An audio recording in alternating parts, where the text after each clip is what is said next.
director of our Center for Faith and Learning here at Ansem House. So Ansem House has been present on the campus of the University of Minnesota since 1982, and our mission is to connect the Christian faith with all areas of learning at the university. We derive our inspiration in part by St. Anselm, our namesake. St. Anselm's well-known concept of faith-seeking understanding underscores our belief in the interconnectedness of our faith and our knowledge of the world. In fact, we aim to model our presence at the university. We aim to model in our presence at the university St. Anselm's thoughtful faithfulness and engagement with learning. So we sponsor events and programs that nurture a community conducive to that end, and one such event is a lecture like tonight. So our annual Homer Lecture Series in Christianity and Humanities is named after Paul L. Homer, a Christian philosopher and theologian who taught at the U in the 1950s and then at Yale Divinity School. And throughout his life and work, Dr. Homer embodied a posture of faith-seeking understanding. And if you look at the flyer of the very first Homer lecture in 1996, you'll see this description. The Homer lectures are intended to show that the demands of sound scholarship are compatible with a lively faith. Well, we think that this lecture tonight will demonstrate just that. We've also been very busy creating a new institutional home for our academic engagement programs, and that's the Center for Faith and Learning. Our center's particular focus within the broader Ansem House mission is to support the University of Minnesota academic community in asking the big questions of ultimate meaning and purpose. In fact, we are hosting Carlos in conjunction with the Center for Pre-Modern Studies and the Center for Austrian Studies. And our hope is to convene important disciplinary and interdisciplinary conversations in cooperation with various university departments in the future. So we hope that you feel very welcome tonight and know that whatever perspective or background you bring to tonight's topic, we are very delighted to have you here and part of this conversation. After the lecture, we invite you all to our study center, Melrose Station, for a reception where you can continue the conversation. And our study center is located right across the street on Washington Avenue, and my colleague Andrew Hansen will give more instructions at the end of the lecture. But now I would like to invite Dr. Howard Lauthen, Director of the Center for Austrian Studies, Professor of History, and a friend to Dr. Carlos Eire, to introduce our distinguished guests for the evening. Thank you.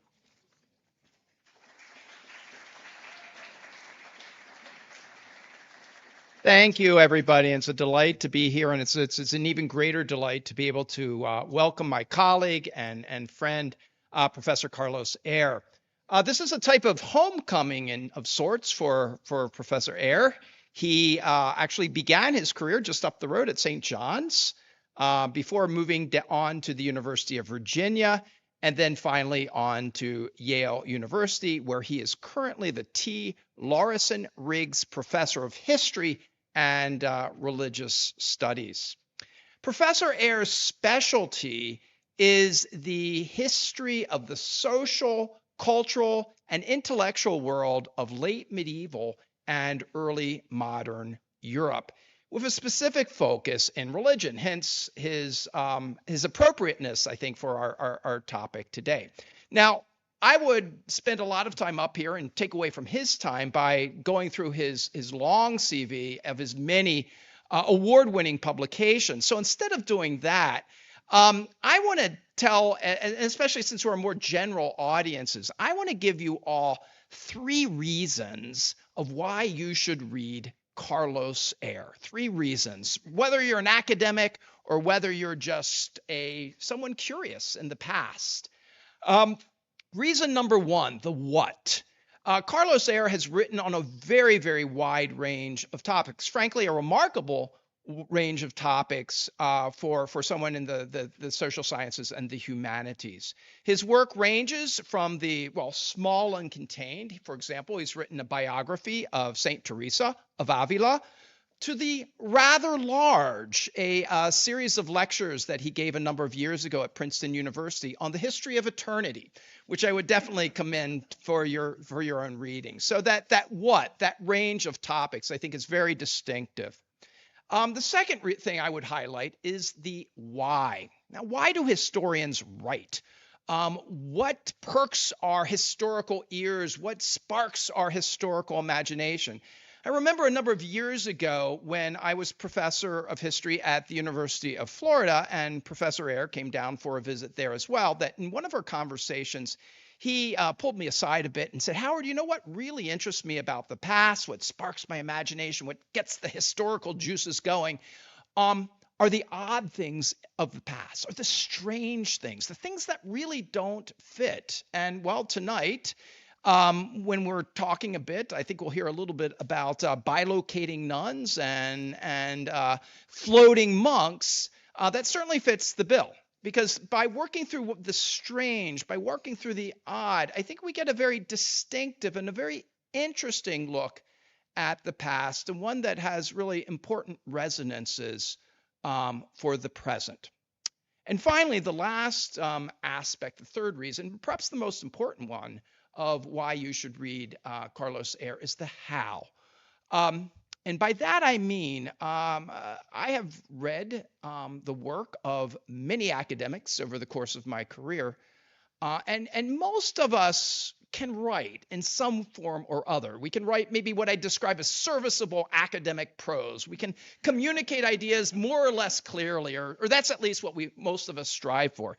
But Carlos can write, and I really mean write. He is one of the few academics who is also a beautiful writer, and for that alone, it's worth reading some of his work. A number of you may know that he won the National Book Award for his beautiful memoir, Waiting for Snow in Havana.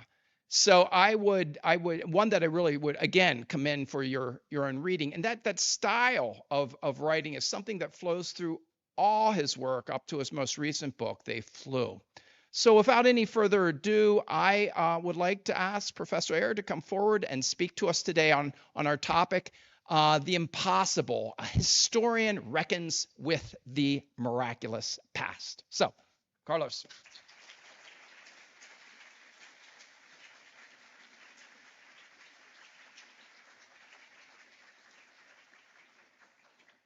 Thank you, Howard. Thank you, Casey. Thanks, Anselm House. Thanks to the two centers that have also co-invited me, and to the University of Minnesota.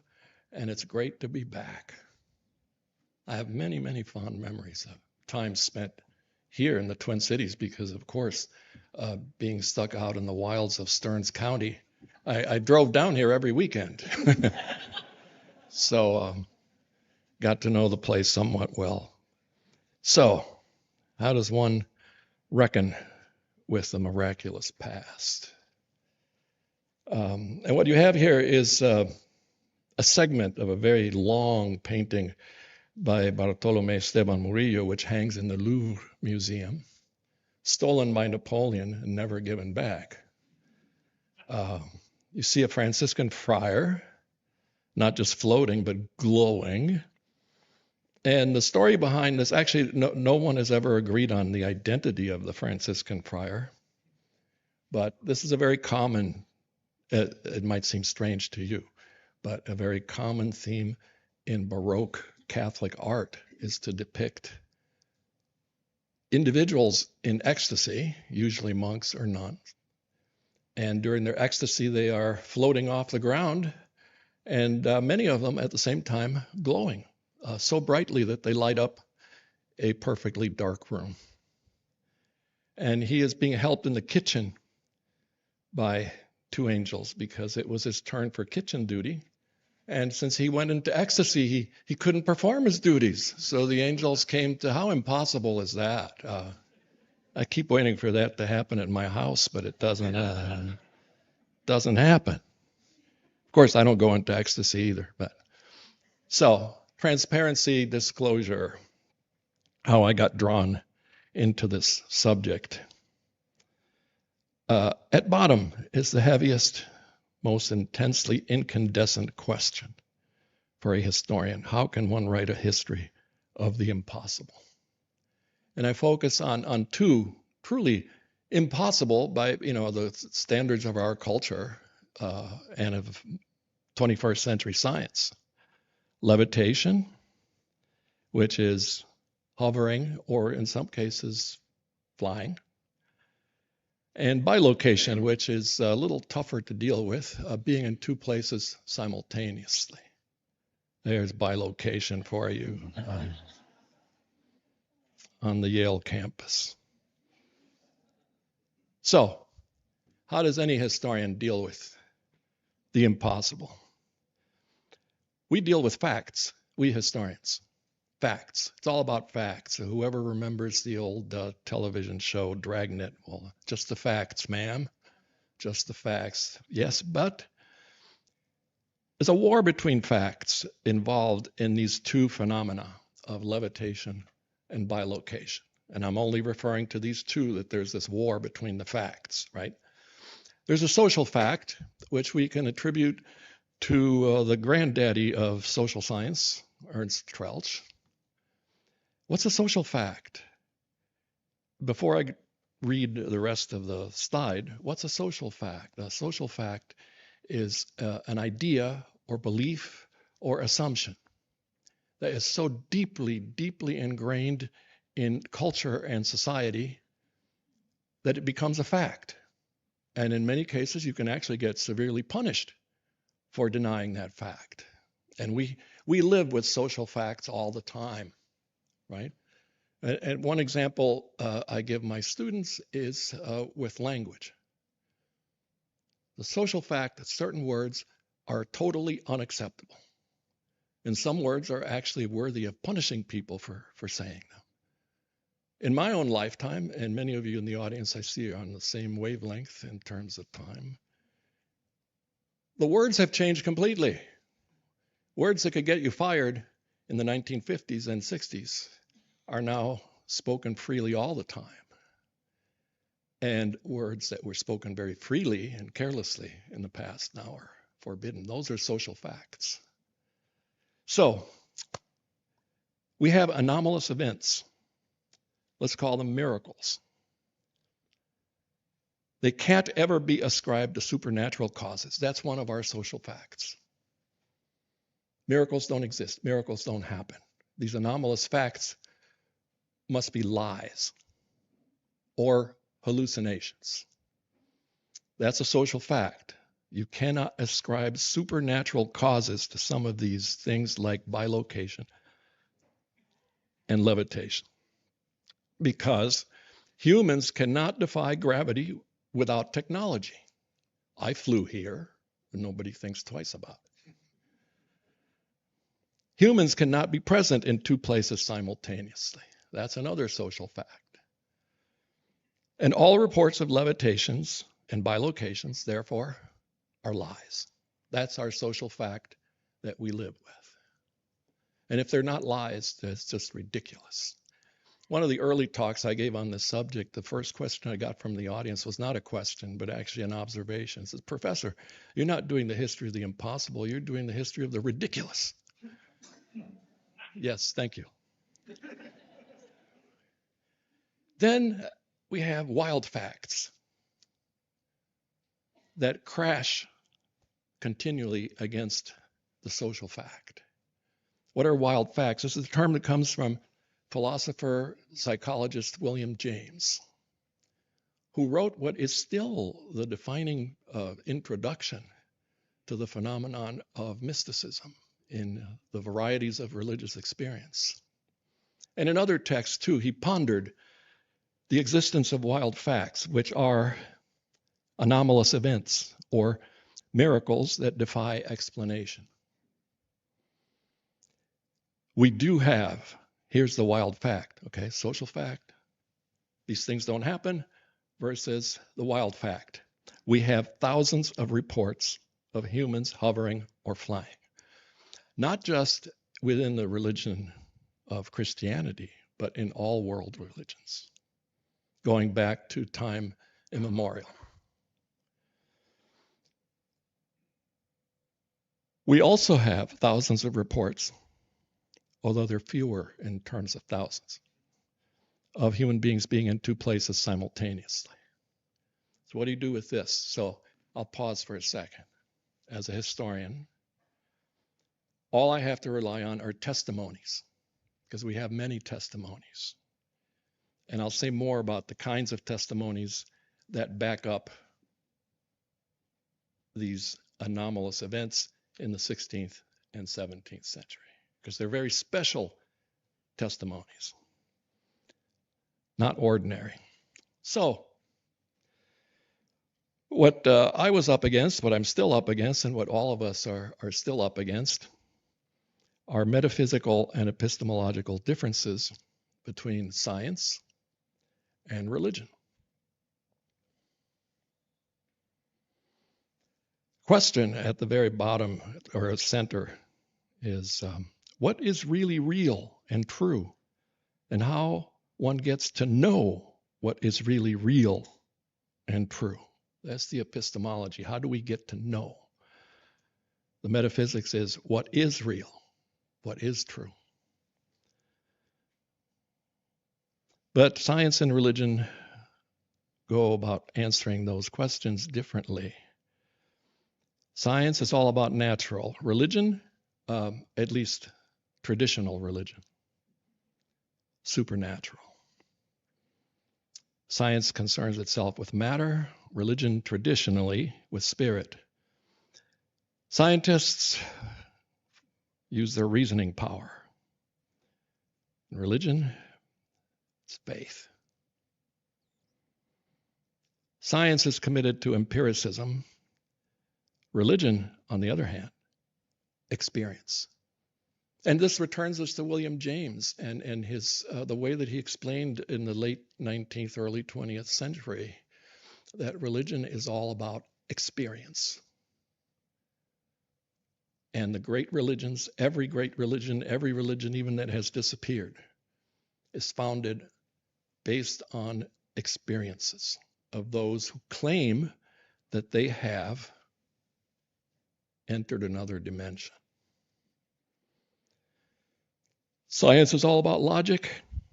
In the case of religion, let's face it, those founders of great religions have very special experiences of what lies beyond this reality, and quite often they're ecstatic experiences.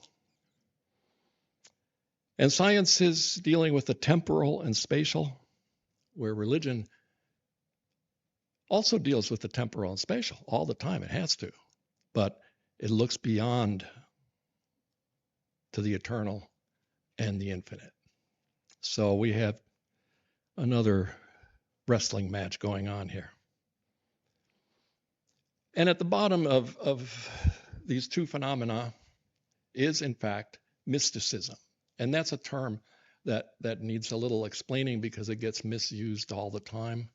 I still remember my head exploding when I went to see, for the first time, the Star Trek film, The Wrath of Khan, where Dr. McCoy says to Spock, "I've had enough of your Vulcan mysticism, Spock." Totally misusing the term. Here's a definition. Belief that union with or absorption into the deity or the absolute or the spiritual apprehension of knowledge inaccessible to the intellect may be attained through contemplation and self-surrender.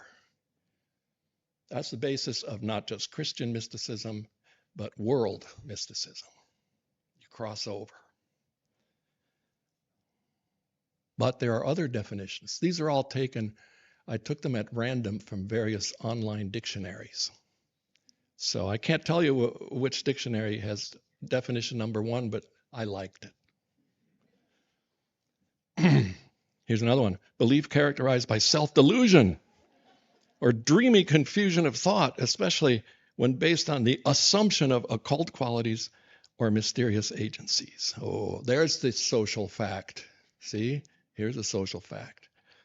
3, the belief that direct knowledge of God, spiritual truth, or ultimate reality can be attained through subjective experience. such as intuition or insight. So we're not dealing with reason here or logic. This is subjective. Another social fact.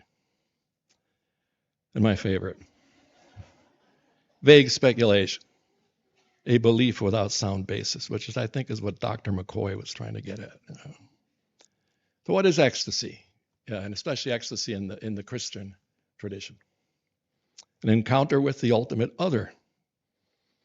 And the term ecstasy comes from the Greek, to stand outside oneself. Ekstasis. A trance or trance-like state in which a person transcends normal consciousness. That's ecstasy. And these are also dictionary definitions. State of consciousness, visions, or absolute euphoria. A term used to mean outside itself or outside oneself. That's the classical original meaning of ecstasy. And then a colloquial term for MDMA, a psychoactive drug that produces euphoria. And actually, this sometimes makes people laugh, but there's this this is a fact, not a social fact, it's a fact, that in the 1960s, 1970s, at all American universities, interest in mysticism grew exponentially because of the drug culture. And at the University of Virginia, I've been teaching a mysticism class since St. John's. But at Virginia, I always had a guaranteed audience, the drug fraternity, the deadheads, who they were there, and which has allowed me ever since to say to my students and frighten the hell out of them, I can tell when you're high. And here we have various representations of one of Saint Teresa of Avila's most famous ecstasies, where an angel appears, pierces her with a small spear, and she feels simultaneously, paradoxically, the greatest joy and the greatest pain simultaneously. And artists have been trying to capture this moment in very different ways. At the bottom left is the most famous, the sculpture by Bernini, which is at Santa Maria della Vittoria Church in Rome. So what is it? Well, what is mystical ecstasy? Is it merely a belief? People believe that this can happen to them, so therefore it happens. Then is it belief? Here's an image of St. Augustine of Hippo, perhaps the most important thinker in all of early Western Christianity. In his hand is his heart.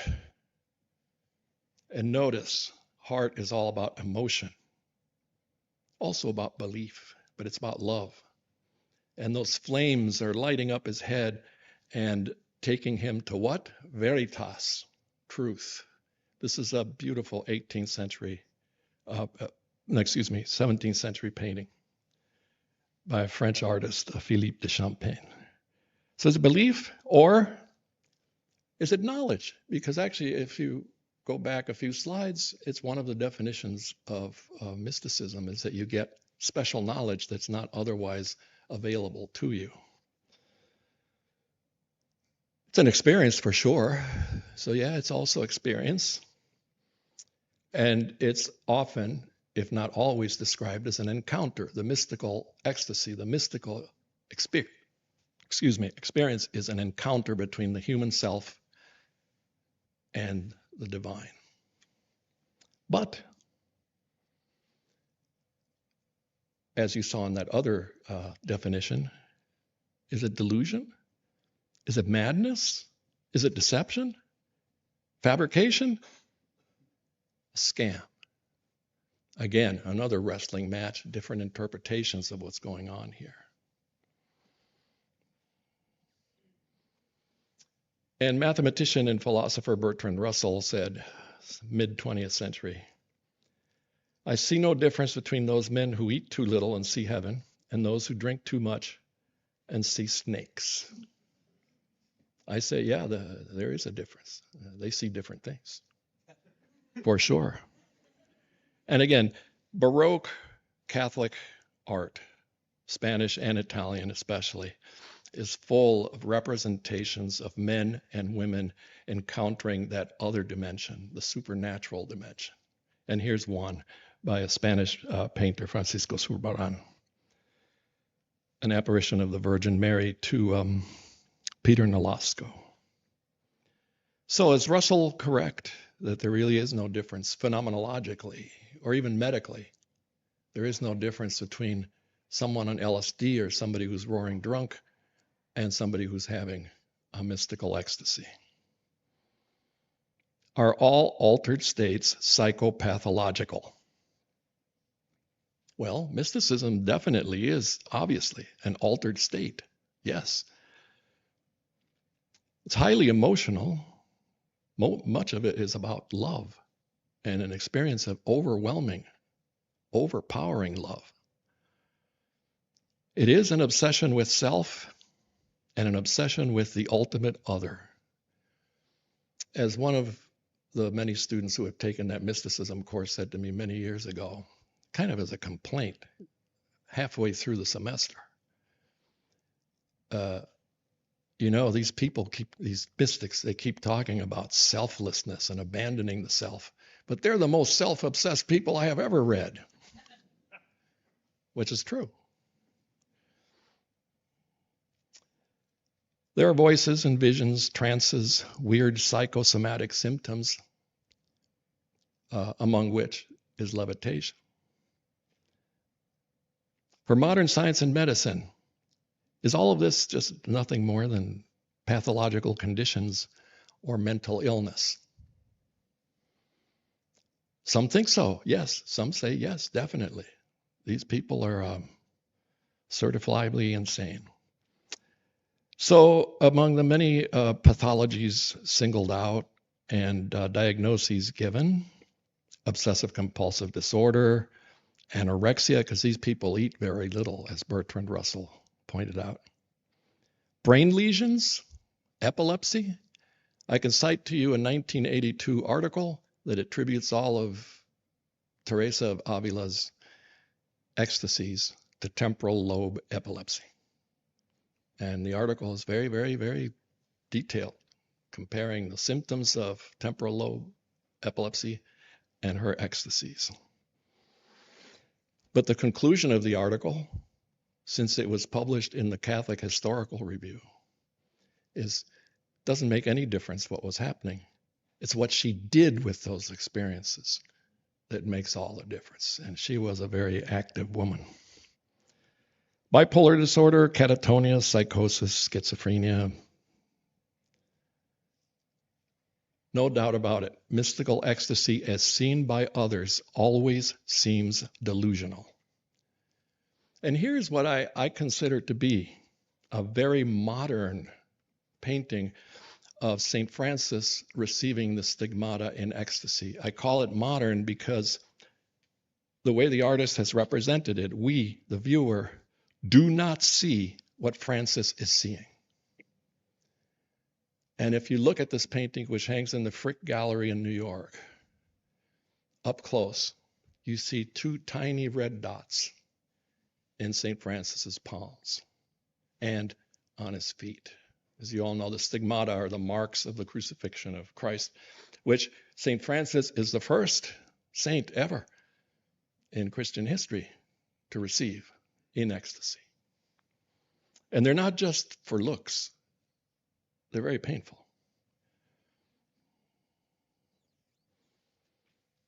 Now, back to medical knowledge. There is no doubt about it. You compare descriptions of ecstatic experiences to cataleptic seizures. There are so many similarities. What is a cataleptic seizure? It's a type of seizure characterized by muscular rigidity and fixity of posture, regardless of external stimuli, as well as decreased sensitivity to pain. What does all of this mean? It means you get rigid, and when you go into your ecstasy, you just seize up. People try to move your limbs, and they can't because they're so firmly held in that single position. Many of the saints I studied for this book, people come around with pins and needles, prick them while they're in ecstasy to see if they respond. They do not respond.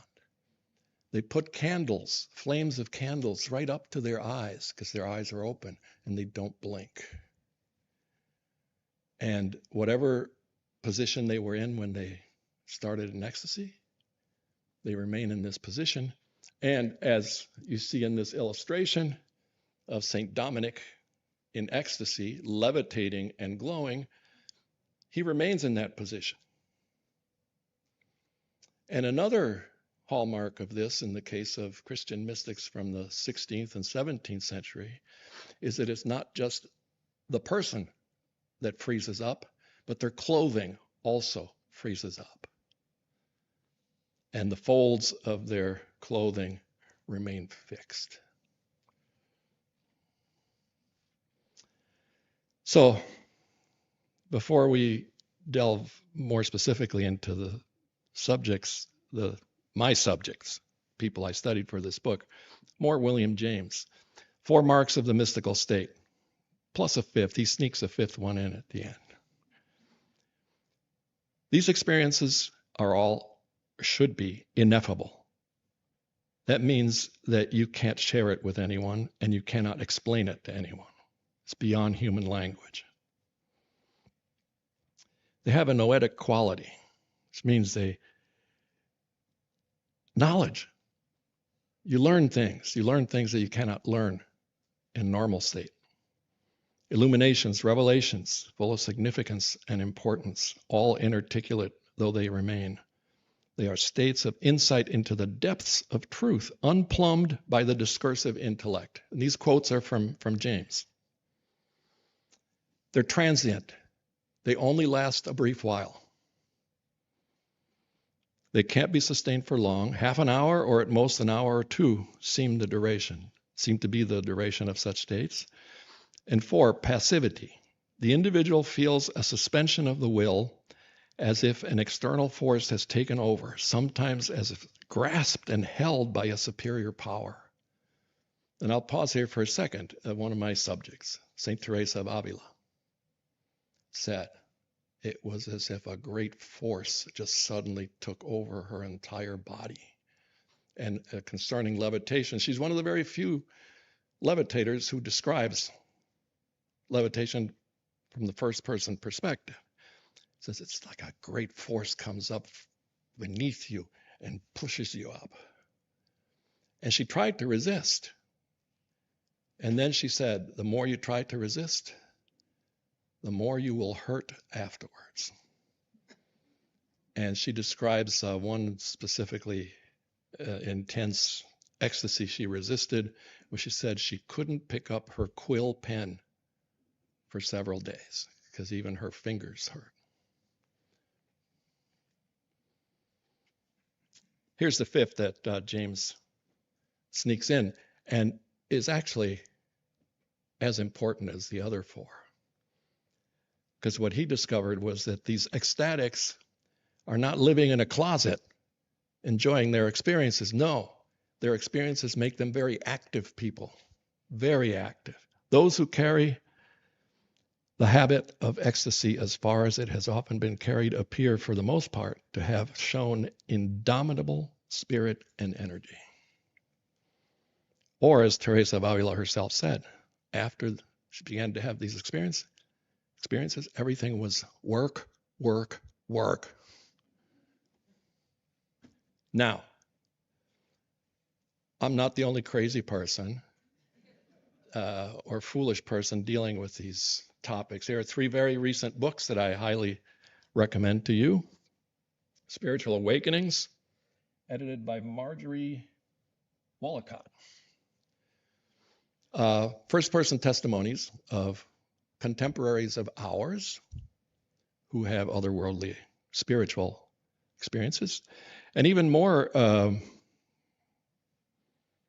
amazing collection of stories, Dale Allison, who teaches New Testament at Princeton Theological Seminary, encountering mystery, first-person accounts, including his own, of spiritual experiences. And then Jeffrey Kripal, who visited the Anselm House. He was here the week after I was supposed to be here for the first time I had to reschedule. This book, The Superhumanities, is one of his many books in which he argues that all of these things should be taken very seriously by serious scholars, and that the social fact is actually guiding our culture in the wrong direction. And in this book, The Superhumanities, he argues that it is this very dogmatic materialism of our culture, this social fact, that is killing the humanities and killing specifically the study of religion in American colleges and universities, because you cannot touch the raw nerve. If all you can do, because this is how I was trained, by the way, I was trained, you cannot ask the question, did these things really happen? That's a bad question. It's a stupid question. What you can analyze is the function served by these beliefs, a position known as functionalism. And that's what social scientists and anthropologists do in the study of religion. You study what purpose religious beliefs and rituals and images serve in society. But you don't ask the question, did this happen? Levitation. I've sometimes startled my students by asking, what's wrong with this picture? And they all look for, very, very important big things. I say, no. Look, he's wearing designer shoes. That's wrong. That's totally wrong. St. Francis of Assisi was a levitator as well as a stigmatist. And we have this description of one of his levitations from the life of Francis written by Bonaventure, Saint Bonaventure, another great medieval mind. There he was beheld praying by night, his hands stretched out after the manner of a cross, his whole body uplifted from the earth and wrapped in a shining cloud, as though the wondrous illumination of the body were a witness into the wondrous enlightenment of his mind. Beautiful phrasing. And more Baroque renditions of medieval levitations. This artist, who was, his father was Italian, but I think he was born in Spain, but he's not sure about that. But he certainly grew up and spent all his adult life in Spain. Vicente Carducho has painted more scenes of levitations than any other artist I have encountered. And there you have Francis receiving the stigmata. Now compare this painting with the Bellini that you saw before. This is just the opposite. This is hitting you with not just that Christ figure, but the fact that both the Christ figure and Francis are levitating. St. Anthony of Padua levitating. And I still can't tell if baby Jesus is being thrown at St. Anthony or if he's throwing it back at his mother. Another rendition of St. Dominic in ecstasy. Another Vicente Carducho's St. Hugh.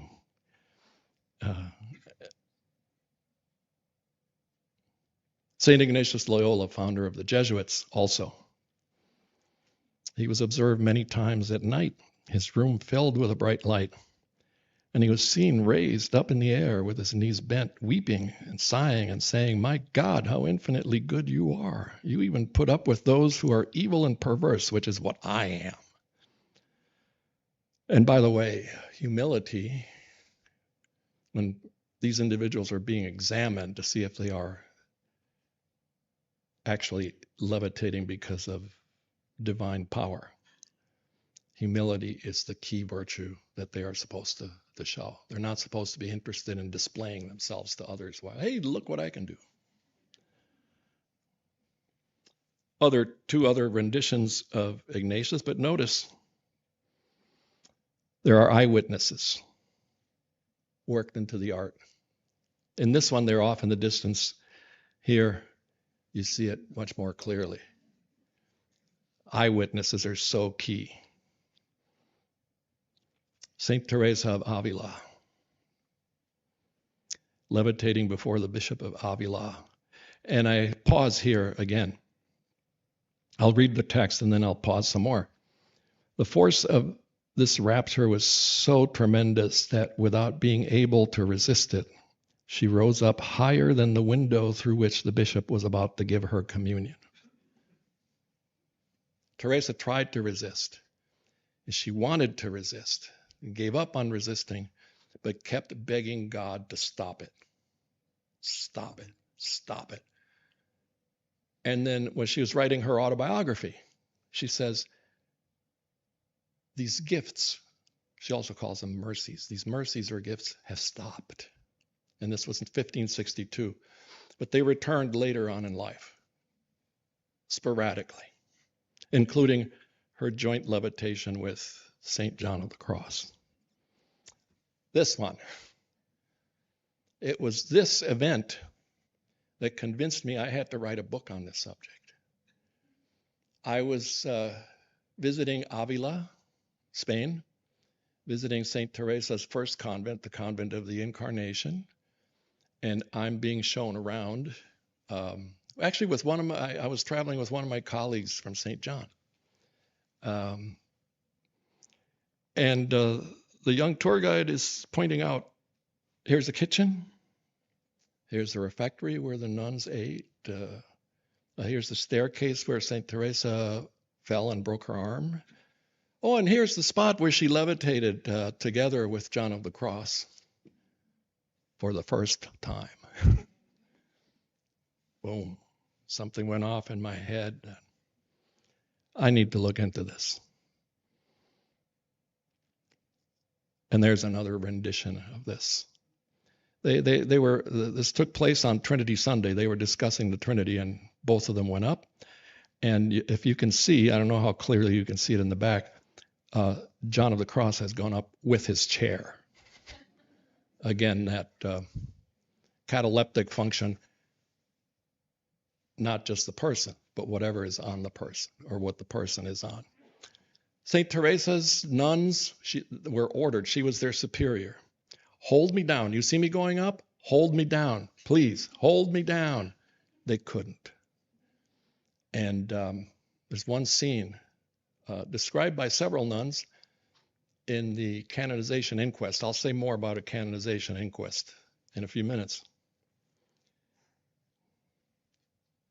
She goes up, but she's cooking. She has a frying pan in her hand, and she has used the last few ounces of olive oil that the convent has. And the nuns are worried that if they pull her, that they might lose all the oil they have, or it might fall on them because it's hot. But no, the pan remains firmly in her hand. And show you how perverse scholars can be. One of the leading experts on St. Teresa of Avila, Jody Bilenkoff, and I were sharing this story at a conference like 30 years ago. And we both started laughing our heads off. Nobody knew what we were laughing at. We were sharing the story for the first time with each other. Oh, did you read that? Yes. Oh, it's hilarious. Joseph of Cupertino, the greatest levitator of all time, 1603 to 1663. And there's so many different depictions of him carrying out this nifty miracle. Workmen were trying to install an outdoor cross, but it was too heavy for them, so he did it for them. If it reminds you of a comic book character, well, yes. Superman. Joseph had triggers of all sorts to go that made him go into ecstasy. He started it very early in life.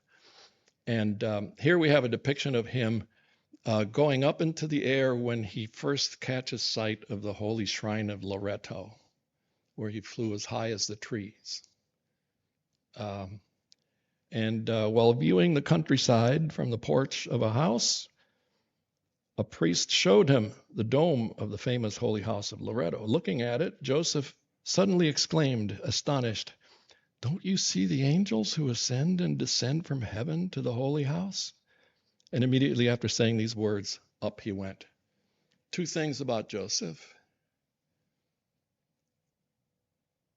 Every time he went up, he made a sound. And in the original Italian, the three different kinds of sounds he made. Grido, strillo, urlo.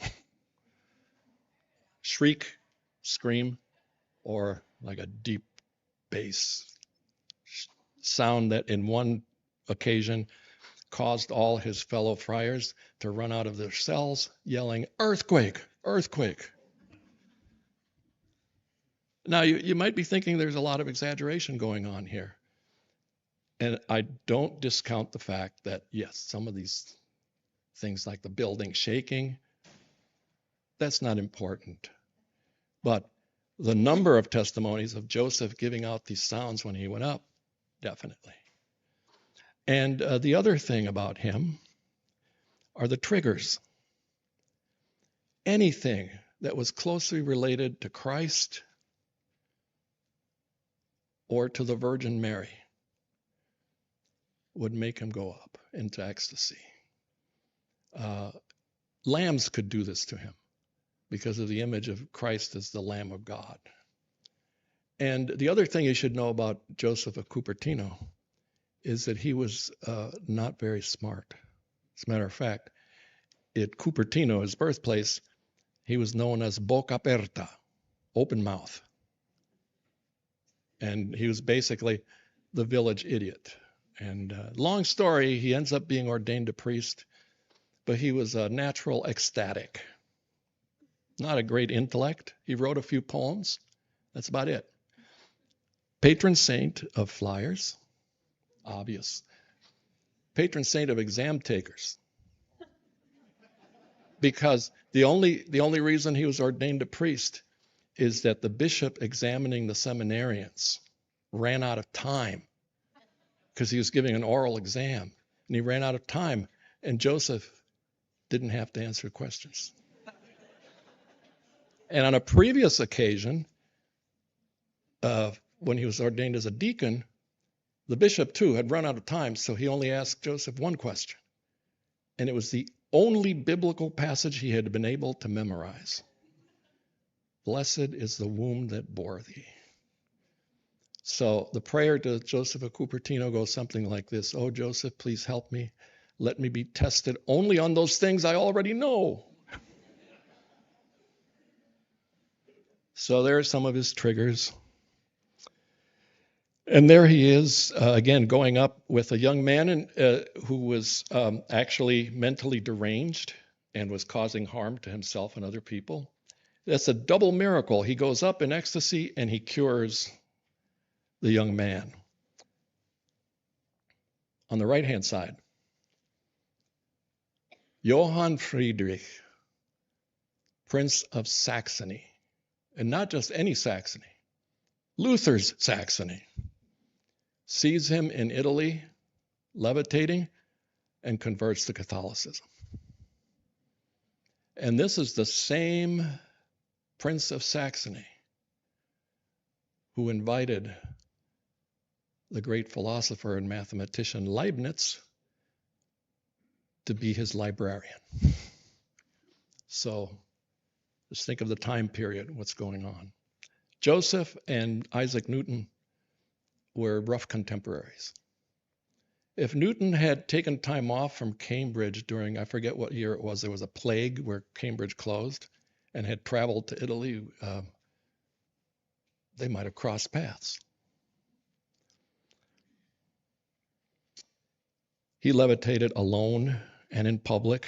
He levitated over Pope Urban VIII, who was said to have exclaimed, "If this man dies before I do, I will testify at his canonization inquest that he flew over my head." Quickly, bilocation. Well, yeah, it's a mystery. Being in two places simultaneously. St. Francis did it. There are accounts of him doing it. But this woman, Sor Maria de Agreda, a Franciscan nun from Agreda in Spain, who also levitated and was also poked with pins and candles, while she was in ecstasy, levitating, supposedly, I say supposedly because this one is the hardest one to believe, appeared in present-day Texas, New Mexico, over 500 times to Christianize the natives, the Humano people. Now you might be asking, how do you prove that she did this and that the natives actually, there's the image of her with the natives. In the southwest of the United States, there's a folk legend about the Lady in Blue. The Lady in Blue is Maria de Agreda. They have just erected a sizable statue to Maria de Agreda in a small Texas city erected a statue to her recently. Anyway, you have to juggle the testimony from place A and place B. So this can take years as it unfolds. The reason that she was declared to be a genuine bilocator is that the Humano natives, before anyone knew that this was happening to her in Agreda, came to the Franciscan missionaries a few hundred miles down the road, begging to be baptized. And the Franciscans would say, "But what do you know of Jesus?" And then they'd say, "Well, the Lady in Blue has been telling us." And then they'd answer questions correctly. So it took a while, but there you have it. She, like Teresa of Avila and Joseph of Cupertino, interrogated by the Inquisition. Because there's something else about this time period, is that the church takes a more scientific, rational approach to all of these miracles and wants to make sure that this is happening. Maria de Agreda is asked, "Well, how do you do this?" She said, "I don't know. I don't know what happens. But I'm there." And they ask her, "Do you feel the temperature change?" "Yes." "Do you feel the rain when it falls?" Yeah. "Well, how do you talk to these people?" "You don't have the same language." She says, "I don't know, but we talk to each other." She couldn't explain anything, but she says, "Yeah, it happens." And I'll cut to the present. Month and a half ago, I get an email from someone who has read my book who says, "This fact in your book just strikes home." It says, "I did remote viewing for the CIA." You know what remote viewing is? The CIA and the KGB during the Cold War practiced these psychic experiments of placing people here in the United States in the position of seeing what was going on in the Soviet Union and describing it. And obviously something worked because they kept doing it for over 2 decades. And those archives are now at Rice University. But anyway, what the man in this email said is, "I did remote viewing for the CIA for I forget how many years. And sometimes when I was doing remote viewing, I found myself in the other place. And I could communicate with the Russians at the other end, and they could talk to me. And we didn't know how we understood each other, but we did. Oh, and by the way, I can put you in touch with more people who can tell you that this has happened to them." That's where we're on the frontier of the Impossible, maybe being impossible. Maria de Agreda also wrote a massive biography of the Virgin Mary, entitled The Mystical City of God, supposedly revealed to her directly by the Virgin Mary. That's why you see her in the painting with a quill in her hand next to St. John the Evangelist. But that's a whole other topic, and that's not impossible. So, have these miracles ceased? I get that question all the time. But before we get into this question, one very important issue, the testimonies. Testimonies. 2 book reviews have come out of They Flew, which say that I am a fairly dim-witted person for believing all these liars. What were the testimonies I was reading? Beatification and canonization inquests. Beginning in the 16th century, this very same time period, the Catholic Church completely overhauls the process through which miracles are confirmed and sainthood is confirmed. And the way they do it is they have a standard questionnaire that they give to anyone they can find who knew this person. And everybody answers the same questions. And many of the questions have to do with miracles. The person filling out the questionnaire, or actually dictating the answers to a scribe, just like someone in a court of law in our world, I swear to tell the truth, whole truth, and nothing but the truth. Except with these people, you have to add another thing to the oath. On the pain of eternal punishment in hell. And most of these eyewitnesses are clerics who have devoted their whole life to trying to be holy. And that might make some people think, no, it's just the opposite. These people are lying. They're just lying because they want this person to be canonized. But no, I take very seriously as a historian as a fact. A real fact, not a social fact, or a wild fact. I take it very seriously. That is, statistically, it would be so awfully rare, unusual, perhaps even impossible for so many hundreds or thousands of people to tell the same lies and to lie so consistently. This kind of evidence is shoved aside without consideration about the source and the circumstances in which the testimonies were given. So, that's how I answer these people who say, well, these people are liars. So you can believe that if you want, but as a historian, I'm bothered by the fact that these testimonies are dismissed offhand, without any careful examination as to the circumstances. So have these miracles ceased? No, not really. This email I got is only one of dozens I've received from people who claim that these things are real. But more than that, I'll cite 2 examples. One is he's known as Padre Pio, an Italian priest, Franciscan Capuchin, who died in 1968, who supposedly levitated, bilocated, had the stigmata and everything. And there are many testimonies about him. And then someone that most people have not heard of. I encountered her case at the very end of my study, so I only have one sentence or paragraph on her. French nun, Yvonne Aimée de Malestroit, also her religious name Yvonne Aimée de Jesus, of Jesus, died in 1951. 150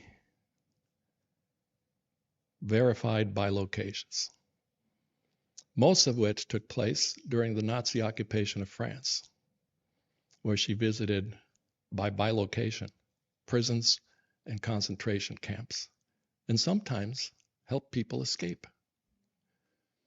She also rescued Jews, downed Allied pilots and French resistance fighters, dressed them as nuns to get them out of France. And at the end of the war, she received various medals pinned on her by none other than, I don't know if he was president then, Charles de Gaulle. And there's film of this. You can see Charles de Gaulle pinning the medals on this. And I'll close with this anecdote. I've pitched this story to 2 people in publishing. But I begin with the secular side of the story. She rescues Jews. She rescues resistance fighters. Oh, what a great story. Wonderful story. Then I hit them with the supernatural half, and their faces just drop. Oh, no, because there's Yvonne Aimée, and there's Charles de Gaulle pinning the medals on her. And another general pinning a different medal on her. Padre Pio, and our friend, our nameless friend, are all these testimonies of levitations and bilocations lies? I think, I actually talk about impossible. I think it's impossible for all these people to lie. And to lie so convincingly to their contemporaries. So I'm putting myself out on a limb, but I happen to have one of the last truly medieval jobs on Earth. I have tenure. And it's better than belonging to a union. I belonged to the Teamsters when I was in college, but this is better. I can only get fired if I become too feeble or actually commit a crime. So my tongue is loose. So thank you all for being here. Thank you.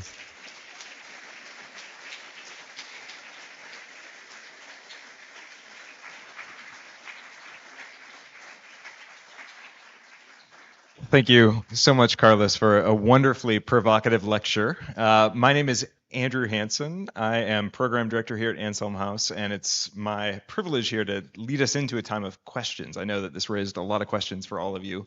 So we're going to have a time, about 20 minutes, 25 minutes here for questions, conversation. At Anselm House, we talk a lot about becoming a virtuous learner, a virtuous questioner. And so I want to invite you to practice that with us. And I've got 3 sort of practices or ground rules that might help us do that with one another as we are going into questions. So 3, they all start with C. Howard had 3 reasons. It's maybe Trinitarian here at Anselm House, but 3 C's for you. The first one is be curious. So actually have a question, not just, I guess comment also starts with C, but have a question, not just a comment here. Be curious and engage. Professor Eire's lecture here. Second one, be concise. We want to make space for one another. We want to make space for more conversation and comments. And then finally, be charitable. So we want to go a step beyond just respecting one another. We want to actually exercise charity and love towards one another and try to understand where we're coming from. So feel free to vigorously disagree, but do so from a posture. I invite you to do so from a posture of love. So with that, we've got a couple of microphones. I think Casey's got one, and then AJ over here have one. So feel free to raise your hand, and we'll try to get to questions here. Good evening. Thank you. I wondered, since your work is all about encounters with a benevolent divine, whether you have explored accounts of people encountering evil. Half my book is on that, but I left it out because it complicates the subject. And yes, and it's even a little more complicated than most people realize, because Protestant Reformation takes place during this time period. And the leaders, the first 2 generations into the third, in some cases beyond, the leaders of the Protestant Reformation, the major leaders, argue that miracles ceased around the year 100. This is known as the cessation of miracles. It's part of early Protestant theology that continues in some traditions. And oddly enough, while Catholics believe that these things can be caused by God or the devil, all Protestants in this time period say, if anything like this happens, it has to be the devil. It has to be. So that's why I call this period period of peak period of flying in Western history, because you've got holy people going off the ground as well as not so holy people. And we also have lots of fakers, frauds who get caught. And I've got a whole chapter in my book about the frauds and how they get caught. But here's a very odd asymmetry that results from the Protestant Reformation. While Protestants reject much of Catholic theology, they accept almost 100% medieval Catholic demonology. And that's a puzzle. That's why I didn't want to introduce that. But that's a great question. I'm so glad that you asked it. Thank you for the presentation today. Did you study cultures outside of Christianity at all? No, because I don't have the languages to do it properly. But here's the response I would get from my colleagues in Asian religion when I told them what I was working on was, yeah, so what? Of course. Of course this is what holy people do. This is what people believe holy people do. These two phenomena are part and parcel so many different religions, even existing religions to this day. Yeah. But I just don't have the languages, and to do it properly, you have to have them.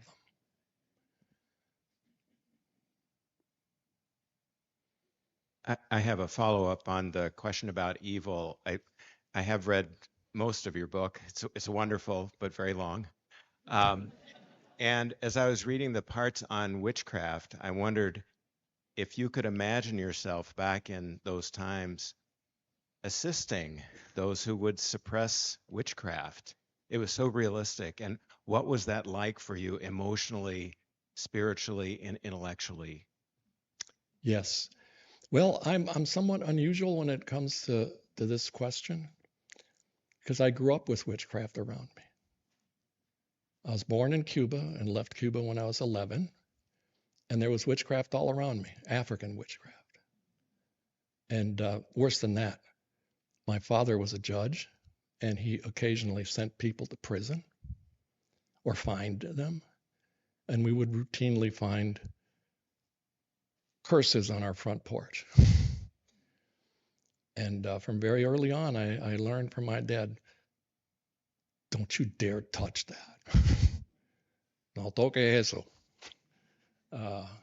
So it was real. I grew up with witchcraft being real, not with the persecution of witches being real, but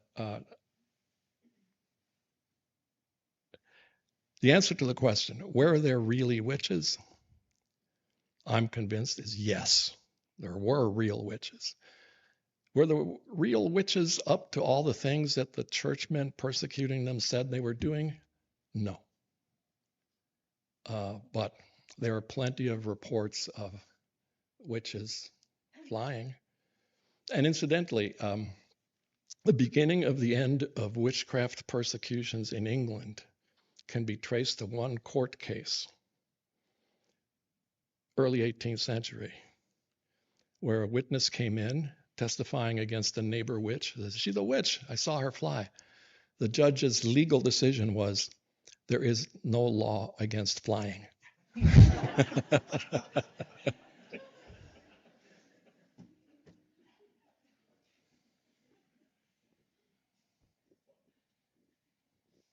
Hi. One of the things I thought about as you were speaking was that one we may be more connected to is Blaise Pascal, the French Yes, mathematician. Yeah. How does Pascal interact living in both of those worlds, the world of the sciences and the world of this mystical faith? Is there pushback from the other side or the religious side for his scientific stuff? Pascal does not get involved in debates about these miracles, but he's very painfully aware of this troublesome line that exists between the serious and the ridiculous when it comes to belief. Where's that line? You know, if you push things a little too far, then your belief can seem ridiculous. However, if you push it too far in the other direction, then you end up with no belief at all. And he has a pithy saying, I have not memorized it, but yeah, he also has this beautiful saying, the heart has its reasons, which reason cannot comprehend. He's very painfully aware of these things. And he's also very modern. He proves that air pressure exists. He builds the first mechanical calculating machine as a child, the Pascaline, for his father, who was a tax collector. He's a gambling addict. So what does he do? Because he's a genius, of course, he comes up with a way of testing probability. But he doesn't say anything about these issues that I know of. He becomes a Jansenist, which, it's one of the most complicated subjects in Catholic religious history, who these Jansenists were and what they believed. But it's he's conservative in his religious beliefs. And he also describes a mystical experience he had, which was sewn into the lining of one of his coats and not discovered till after his death. And it begins with the line, fire, fire, God of Abraham, God of Isaac, God of Jacob, not the God of the philosophers. Certainty, certainty, certainty. Again, that noetic thing. Pascal was something of a mystic, as well as a gambling addict, and a genius,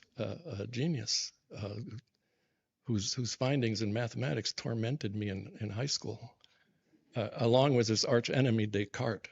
I got to hate both those men. So you talk about this like drug-induced ecstasy. Is there a difference between that and of like the godly nature, and like how can we define the differences between those two? What are the two? I only caught one of them. Oh, you're good. So like what is the difference between, like, you talk about this drug-induced ecstasy, Right. and then if we're looking at the things of like nuns and these visions, Right.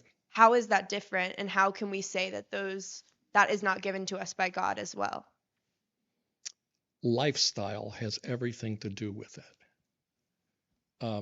The ecstatic mystical experiences come only to a few after a prolonged period of fasting, constant praying, practicing humility, and actually not liking physical existence all that much. Whereas my experience of drug culture has just been very different from that, right? But I always tell the students in my mysticism class, yeah, go ahead, try it, but then go off by yourself somewhere, completely by yourself for a long period of time. Eat as little as possible, drink as little water as possible, sleep as little as possible, and spend all your time praying, and see what happens. Nobody's taken me up on that. I wonder why. But yeah. Yeah, your question is a very, very, very valid question. Who's not to say that this is all on some kind of continuum? William James, that fifth thing in his definition, and that to him was the most important, that you have to be transformed and become a very different person. after you have these experiences and dedicate yourself to others, not to yourself. So that's a beautiful question. Hi, thank you for being here. It seems to me that the tension in, as you pose it, between the social facts and the wild facts raises questions about the, like, epistemological questions about what we do as historians and thinkers and to what extent we're capable of overcoming inherited beliefs. So my question is, when you do this sort of history, do you think of it more as overcoming, along with your subjects, both of your inherited beliefs and reaching some external universal, or do you see it more as relating the social facts of your subjects to those of your audience? All of those bundled up very nicely, tightly bound to each other, because it's not just I've been trying to deal with this subject, or have been dealing with it since I entered my academic profession. This has been my burning obsession. It's been how the natural and supernatural might relate to each other, how matter might relate to spirit, and how different times in history, different cultures define the way in which these two relate to each other. But in our own day and age, I just kept, as I aged, I kept growing more and more impatient with those historians who put a barrier between me and the phenomenon and say, you can't ask that question because it's impossible. That doesn't happen. So actually, I try to rib some of my critics by saying, you know, I'm more faithful to David Hume than you are, because I'm skeptical on both ends. You know, I'm skeptical about these things being 100, every single one of them. Did they happen? No, I'm skeptical about that. But I'm more skeptical about all these people lying. And I'm more skeptical about not just these people in the 16th and 17th century, but the fact that throughout human history, this is a constant. So I'm personally irritated by that. And also very curious, you know, curious. I'm curious. I got again, things that happen when you publish a book like this. I'm contacted by a TV program. Some of you might have seen it. The Truth is Out There. It's one of those fringy kind of shows. Hey, we have video of somebody levitating. You want to comment? I say, sure, yeah. Yeah. Let's go. So they show me a video of some guy. He's dressed in traditional African garb, and he's whirling around in midair. And it was just obvious to me he's on some kind of high wire act. He's just tumbling, as we used to say. And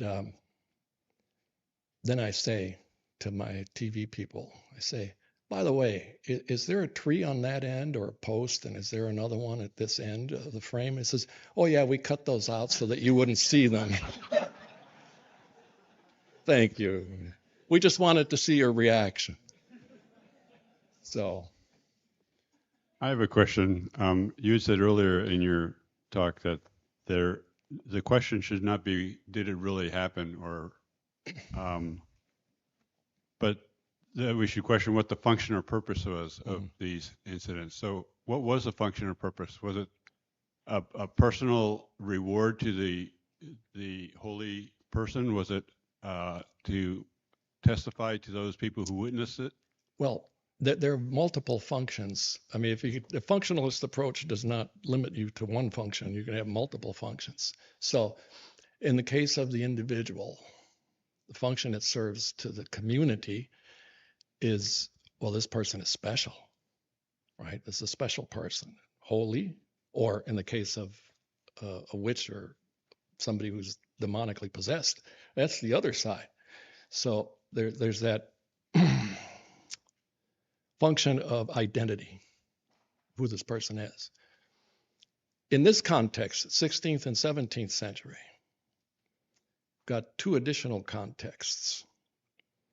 One is, as I said before in answer to the other question, there are witches and they're being persecuted. So what function does it serve a witch to fly to the Sabbath or any other circumstances? Again, you circle back to identity. This is part of their demonic identity, the fact that they've entered a pact with the devil. And people believe that because bad things happen, and sometimes very unjustly. Others are blamed for these bad things. Oh, my cows got sick. It must be the witch over there, right? But in the context of the Protestant Reformation, for Catholics, this is polemical dynamite. Look what we can do. You don't have this, right? So actually, it helps. This helps to explain why Protestants assign all of these things to the devil. Because Catholics, who are obviously members of a false church that's under the grip of the devil, have these things happening to them. Protestants don't deny that these things happen. That's the curious twist in the story. It's not that Protestants say, oh no, that's impossible, the way that our culture does. No, it's very possible, but it can only be from the devil if you're Catholic. Or if you're Protestant. Here's one of my, again, how perverse we scholars are. Happiest moment I had during the whole COVID plague was I'd been looking for a Protestant case of levitation. And all the ones I found were not all that satisfying to talk about.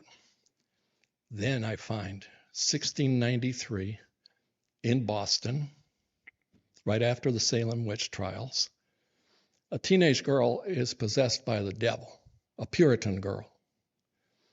And the leading Puritan theologian in Boston, or churchman, Cotton Mather, shows up to exorcise this girl with several men described as burly. And they act exactly the same way as Teresa's nuns. They pile on top of the girl, and she goes up anyway. And then she's up against the rafters, and they try to pull her down, and they can't. So phenomenologically, these two are identical, and then on the testimony register. How does this register in terms of credible testimony? Cotton Mather had each of those burly men sign an affidavit saying that this had happened. 1693, almost yesterday. Well, the town I live in was founded in 1639, so I keep seeing that number all the time, 1639. And we have a house in my town in Guilford, Connecticut, built by Puritans in 1639. It's the oldest stone house in the eastern part of the U.S. So 1693, it's yesterday. You demonstrate very clearly how the miraculous impacted kind of the art of kind of the following times. I'm curious, when it comes to the literary arts, did the impossible influence the fictional at all? Well, not as far as I can tell, not all that much until later. Because, if you think of the classics of, let's say, Spanish and Italian and French fiction from this time period, you don't find much dwelling on this. It's later. It's in the Romantic age, right, that it pops up again. And then the 19th century, and even more intensely in the 20th century. My God. How many of you have read the vampire novels by Anne Rice? No hands? Oh, yeah, well, she's just, she does a beautiful job of capturing this whole mentality And, she's late 20th, early 21st century. But that's like, I know I'd never thought of that. It's an astonishing fact that it stays out of. It's ineffable. Yeah, I suppose the ineffability of it all. From my perspective, what I think of when I think of this kind of literature is, this late stuff. And all the films we have now. What are people going to think 200 years from now about our culture when they see all these films we have about paranormal stuff and superheroes? Well, in a way, this is related because I want to ask how the contemporary science, quantum physics, have you taken that into account in your studies? Yes, and I have 2 books I recommend to the entire audience because that's where I have ventured. But there are 2 books specifically that deal very ably with the scientific approach to such phenomena. One is by Christopher White, entitled Other Worlds. And these are fairly recent books. And the other one is by Jeffrey Kripal, who was at the Anselm Institute a few weeks ago, Authors of the Impossible. And if I could reduce it to kind of a simple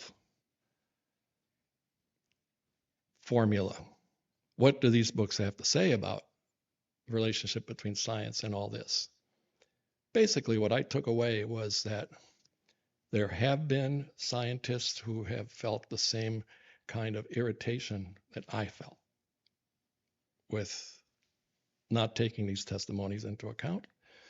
But more than that at both ends of science, the very large and the infinitesimally small,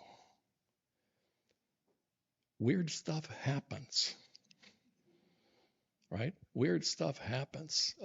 And I'm not a scientist, but I know I am greatly amused by the reaction that is being had to the images from the James Webb Telescope. Hey, those galaxies are not supposed to be there. And then at the subatomic level, I think almost everyone knows by now it's byword because of Breaking Bad, the Heisenberg principle, that particles behave according to your observations and so on and so forth. But I leave that to the scientists. I only have a PhD, as a baker in Charlottesville, Virginia said once. There was this bakery, I called it the Angry Hippie Bakery, because everyone who worked there was always angry at the customers. And I walk in and he says, are you a doctor? I said, yeah, I'm a doctor. I have a PhD. He says, oh, a phony doctor. Well, we are brimming with curiosity. We've got a lot of questions I'm seeing. We're not going to have time to get to all of them. I think Nathan has had his hand up for a while there, so we're going to give you the last question there, Nathan. Thanks. Question about non-Western historians. So I know how most Western historians, or all of them, think, which is natural only. You're trying to play with the natural and the supernatural. Do non-Western historians tend to fall into those same categories, or do they think about it some different way? And any of them that you would recommend looking to? An event. I know that I don't read very widely in non-Western texts, but I know that there have been many studies done on especially Tibetan Buddhist monks and the very strange things that they can achieve with their bodies, like reducing their core temperature to an extent that they can spend the whole night sleeping just in their habit with one shoulder exposed in sub-freezing temperatures. This has been studied and they've been wired up and so on. So Western scholars who study Asian religion at least the ones I've read, most of them take the functionalist approach. Kripal is an exception. His expertise is in Asian religion. But non-Western scholars, I wish I had the time.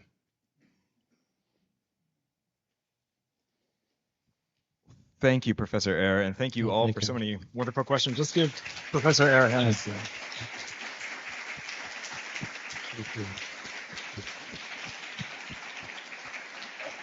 Thank you. So I want to conclude with just a few invitations. The first one is that because there are so many questions, I want to invite you to bring those with you and come across the street with us over, am I pointing in the right direction? Friends, I'm turned around. This way? Roughly that direction to our study center right across the street. We've got light refreshments afterwards. You can ask more questions, continue this conversation. If you've not been to our study center before, this is a great chance to see it and to meet some new friends there. The second one is that in June, we're going to be hosting a week of some very special events. We're going to be doing a philosophy camp for high school students, as well as a summer sessions non-credit course intensives that same week. So this is the last week in June. A lot of offerings there for everybody. Some of those are not even on the website yet. So check the website and be watching your email. If you're not actually on our email, I would invite you to make sure that you got RSVP'd for tonight's lecture. And if we get your email that way, we can be sure to get you on that email list. Finally, we've got a healthcare symposium that we're hosting August 9th and 10th. This is for all healthcare professionals, students, faculty at the U as well. And it's going to be on the topic, what is healthcare and what is a good healthcare provider? So we're thinking about sort of the fundamental purpose of medicine, but it's not just for physicians. This is for all healthcare, all health sciences, healthcare professionals. And so if you're interested in that, again, more details are available on our website. I think that is it. Again, invite you to continue this conversation with us immediately. Thank you so much for coming and look forward to seeing you again very soon. Take care.